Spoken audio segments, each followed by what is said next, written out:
Okay, this is the last section in the 3 points or unit 3, and this is the notes on higher order derivatives. So in other words, we've always been doing first derivatives, but now we're going to do second derivative, third derivative, fourth derivative, and so forth. So your homework for today will be 3.6 worksheet, and then we're going to do the practice test and maybe a couple other things, and then the unit 3 tests are going to be Monday, Tuesday, Wednesday, Thursday of the second week back from October. So you have to, this thing up here is a huge deal. It's going to be all over the test on the AP test. S of t is known as the position function, and sometimes when it's horizontal movement, they do x of t. Okay, and this is going to be negative 16t squared plus v sub naught t plus s sub naught. And v sub naught is the initial velocity. That is when velocity starts, initial velocity. And s sub naught is initial position. So when we're talking about dropping something from a building, it will be the height. Okay, if we're talking about going left or right, it will tell us what it starts. So we need to know that the first derivative of t is equal to the velocity of t. So whenever you have a position, if you do the first derivative of that, it will be velocity. And then the second derivative of t, which is equal to the first derivative of velocity, is going to equal acceleration. That will be acceleration. Now you need to realize all these things right here is how derivatives can be written. So 1 tick mark means first derivative of y, second derivative of y, 2 tick marks, 3 tick marks. Then they can put numbers in there. This would be the fourth derivative of y, and this is nth derivative, okay? Likewise, they can put tick marks by the function. First derivative, 2 tick marks second, 3 tick marks third, the number 4. They could even put a little parenthesis here and make this 3 for also the third derivative of f of x. Also, they can write them all dy over dx. So the second derivative is d squared y over dx squared, and d cubed y over dx cubed, and d to the fourth y. So this is fourth derivative and nth derivative. You have to recognize all of these. They have put them all on the AP test. So this says find the second derivative of f of x. So what we want to do is what we've always done. We're going to find the first derivative first. So we're going to take 3 times 2 and get 6x and lower the power by 1. 3 minus 1 is 2. Then the derivative of cosine is negative sine x. And then the derivative of natural log of x is 1 x, and then the square root, or the derivative of x is 1, and the derivative of e to the x is e to the x. Now this right here is the first derivative. Now something you need to realize is 2 negatives make a positive. And then we're going to do the derivative of this, but before we do this one, we want to move this x up to the top and make this negative 1. So when I do the second derivative of f of x, I take this line and do the derivative. So 2 times 6 is 12, lower the power by 1. The derivative of sine is cosine x. Now we need to do this power, so we would take negative 1 times x, which would be negative x, and lower that power by 1. And then over here, the derivative of e to the x is still e to the x. Now the final thing we do is want to make this a positive power, so we would take this and make it 1 over x squared. And I'm writing it here so I have room to do that. So this would be the second derivative. If they want the third derivative, we'd do the derivative of this line and the next line and so forth till we were done. This kind of problem is all over the AP test. This will be on there. So we're going to revisit this, and we did talk about this first 9 weeks. Suppose a ball is dropped from a top story of a building, of this building in Dubai. Now this is the largest building in the world. The position equation, it depicts the height s of t in feet. The ball is from the ground at time t is modeled by this. So this is the position function. Compute the velocity at t equals 5.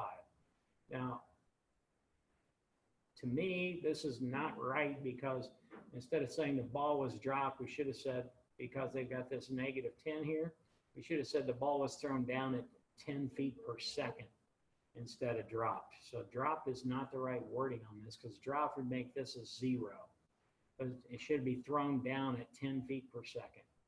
So we want to get the velocity, and we're going to use this function right here. So we need to say that s prime of t. We have to tell the person grading, we know it's the first derivative is velocity.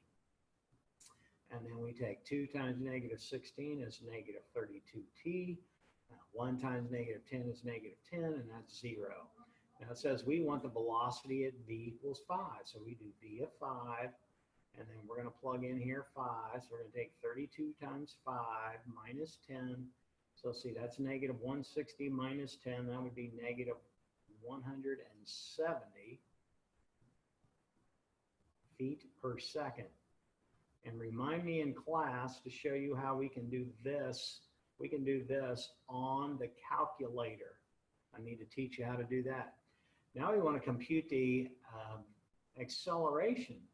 So we need to tell the person that we know the second derivative of position is equal to the first derivative of velocity, which equals the acceleration at t. So this thing right here, v of t, I'm going to do the derivative of this part right here. I'm going to do the derivative of this part right here. So when I do that, I'm going to get 1 times negative 32 is negative 32. That's 0. So this means the acceleration is the same everywhere. So this is going to be negative 32 feet per second squared. And in class, you can ask me where all this comes from. Going on to the last page, because the moon has no atmosphere, a falling object on the moon encounters no air resistance. David Scott demonstrated, I bet he's a Purdue grad, demonstrated that a feather and a hammer fall at the same rate on the moon. The position function falling objects is given by this on the moon, where S of t is the height in meters and t is the time in seconds. What is the ratio of the Earth's gravitational force to the moon? Well, I'm not really going to worry about the ratio of the Earth to the moon because I'm more interested in getting to the calculus part. So we're going to go ahead and come down here and we're going to do the second derivative of y of t. So y of t is this function right here. So we are going to get y prime of t. That's first derivative.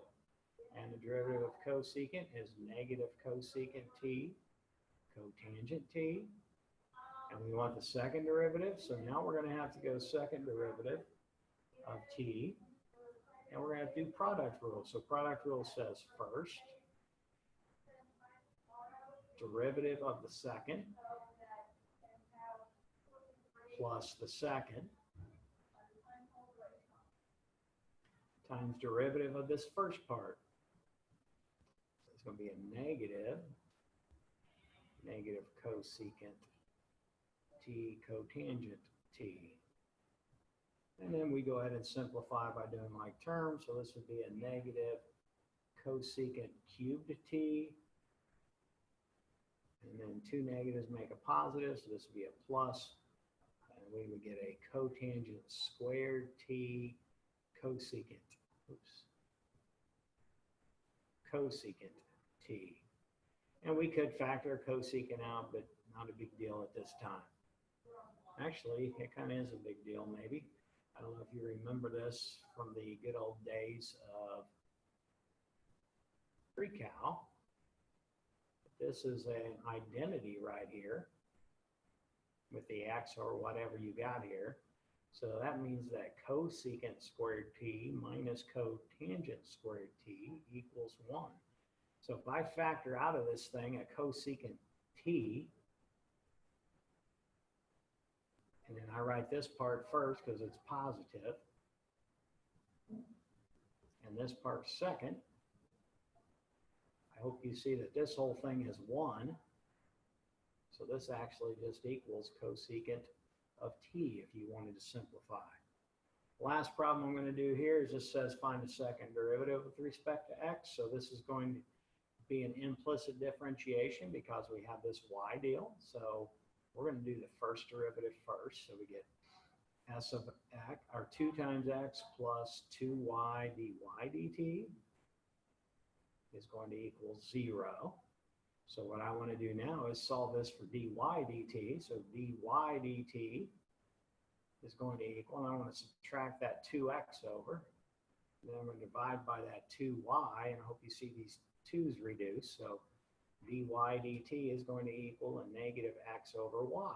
Now that is the first derivative. So now I want to take this thing and do the second derivative of this. So the second derivative of y with respect to x is going to be quotient rule. Now we got a negative in front. I'm going to just say the negative is up there with the x. So it's going to be bottom times derivative of the top minus the top times derivative of the bottom all over the bottom squared. Now, if I simplify all that stuff in the top, that's a negative y plus x dy dt all over y squared. Now, some people want to stop here, but we want this to be solved for, and we don't want this dy dt. We all remember that this is what dy dt equals. So we get negative y plus x, and then in place of dy dt, we put that negative x over y in there and get y squared on the bottom, which is going to give me negative y minus x squared over y all over y squared.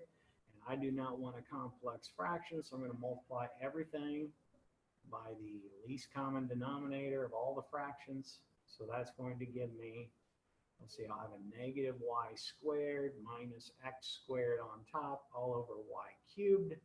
And you can leave your answer like that, but they would probably factor the negative out in front by the fraction bar. And they probably put the x first over this. So this is probably what they would put for that answer. Hope you guys had a great spring break, and I will talk to you in class. Bye.